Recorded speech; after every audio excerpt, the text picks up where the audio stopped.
আসসালামু আলাইকুম এভরিওয়ান। আমি এই বড়ই আচারটি কীভাবে দিয়েছি আপনাদেরকে বলি, আপনারাও ট্রাই করতে পারেন। কেমন, ফার্স্টে বড়িগুলা একটু হালকা পানি দিয়ে সিদ্ধ করে নেবেন। সিদ্ধ হয়ে যাবার পর একটা বোলের মধ্যে রাখবেন। রাখার পর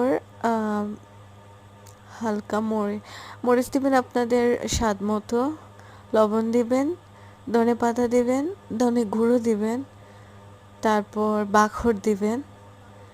এগুলা দিয়ে রসুন দেবেন, দিয়ে ভালোভাবে মিক্স করবেন হাত দিয়ে, গুঁড়ো দিবেন।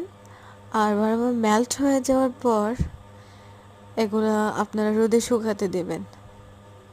ভালোভাবে রোদে শুকানোর পর তারপর এগুলা কি করবেন, একটা একটা করে এগুলা সেপারেট করবেন। ওকে, আফটার দ্যাট এইগুলা লাস্টে যখন ভালোভাবে শুকানো হয়ে যায়, তারপর আপনারা কড়াইয়ের মধ্যে সরিষার তেল দিয়ে রসুন বাগার দিয়ে এই শুকানো বড়িগুলো এর মধ্যে দিবেন, দিয়ে সিরকা দিয়ে নাড়াচাড়া করে ঠান্ডা হয়ে যাওয়ার পর কন্টেনারে রেখে দিবেন।